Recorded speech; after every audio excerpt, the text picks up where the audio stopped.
দেশি খাবারের সাথে সাথে বিদেশি খাবারের কিন্তু জুড়ি মেলা ভার। তারাও টেক্কা দিচ্ছে সমান তালে। আজ যে খাবারের গল্প বলবো তা ৮ থেকে ৮০ সকলের পছন্দের। ভারতীয়দের আত্মার সাথে মিশে গেছে এই খাবারটি। এটি আর ভিনদেশি খাবার নেই, হয়ে গেছে আমাদের একদম ঘরের খাবার। নমস্কার, আমি পৌলমী। আজ আপনাদের শোনাবো চাউমিনের ইতিহাস।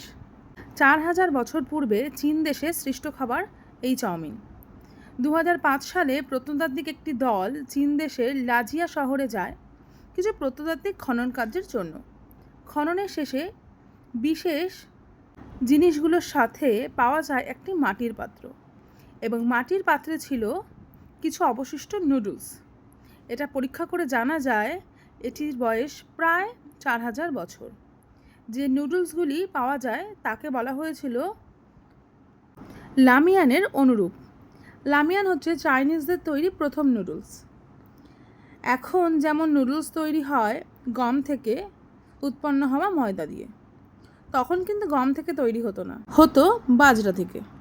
বাজরা থেকে বানানো শুরু হলেও নবাব বাদশাহদের খাবারের সুবিধার্থে তা গম দিয়ে শুরু হয়, তবে তা উচ্চ মহলের মধ্যেই সীমাবদ্ধ ছিল। বাজরার তৈরি নুডলস ততটা সুস্বাদু ছিল না, আর উপাদেয় ছিল না। আর ময়দার নুডলস তৈরি হতো খামিরবিহীনভাবে, শুধুমাত্র জল দিয়ে ময়দা মাখা হতো, কোনো রকম ইস্ট বা তেলের ব্যবহার চলতো না। তাই বাজরার নুডলস ততটা উপাদেয় না হলেও ময়দার নুডলস দারুণ ছিল, কারণ বাজরার ভুসি মোটা আর গমের ভুসি মিহি। সেই থেকে আজ এখন চীনে প্রায় ১২০০ ধরনের নুডলস পাওয়া যায়। তার মধ্যে প্রসিদ্ধ গ্লাস নুডলস। এটি একেবারে ট্রান্সপারেন্ট। তবে টাং সাম্রাজ্যকালে নুডলস প্রথম সুতোর আকারের হয়, মানে বর্তমানে যে নুডলস ব্যবহার হয় সেরকম আর কি।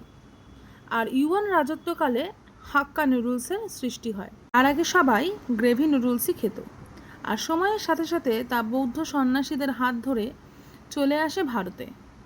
আর এখন তা প্রতি ভারতীয়দের মননের সাথে মিশে আছে, আষ্টে পৃষ্ঠে জড়িয়ে আছে। এবার চলে আসি কলকাতার গল্পে।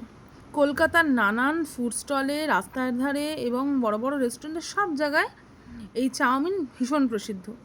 কলকাতার ট্যাংরা অঞ্চলে কালী মন্দির আছে, আর যার ভোগ হয় চাউমিন, যেখানে প্রসাদ হিসাবে ফল পাকুড় নয়, পাওয়া যায় চাউমিন। তাহলে বুঝতেই পারছেন চাউমিন প্রতিটা মানুষের কতটা ভালোবাসার জায়গা জুড়ে আছে। আজকে আমার ইতিহাস এই পর্যন্তই। আপনারা কারা কারা চাউমিন খেতে ভালোবাসেন তা কমেন্ট করে জানাবেন, এবং ইতিহাসের এই পর্বটি কেমন লাগলো তাও আপনারা কমেন্টের মাধ্যমে জানাবেন। আর কি কি শুনতে চান সেটাও। এতক্ষণ তো অনেক চাউমিনের গল্প হলো, এবার আসি আমার রান্না করা চাউমিনের কথায়। এই চাউমিনটি আমি রামকৃষ্ণ মিশন থেকে কিনেছি। তো এটার মধ্যে আছে হচ্ছে সোয়া চাউমিন আর টমেটো চাউমিন। চাউমিনটা অসম্ভব টেস্টি, এবং আমি ভেজ চাউমিন বানিয়েছি, তাতে স্বাদের কোনো ঘাটতি ঘটেনি, এবং সবাই খেয়েও বলেছে চাউমিনটা খুব ভালো হয়েছে। আর নিরামিষ চাউমিন মাঝে মাঝে আপনারা ট্রাই করে দেখবেন। আর পারলে এই রামকৃষ্ণ মিশন থেকে চাউমিন, অনেক রকমের চাউমিন পাওয়া যায়, প্রচুর ফ্লেভারের, তো একবার কিনে দেখবেন, খুব টেস্টি। এখনই বলতে গিয়ে আমার জিভে জল চলে আসছে। আজকের মতো এখানেই টাটা, ভালো থাকবেন সবাই, আর ইতিহাসের সঙ্গে থাকবেন। টাটা।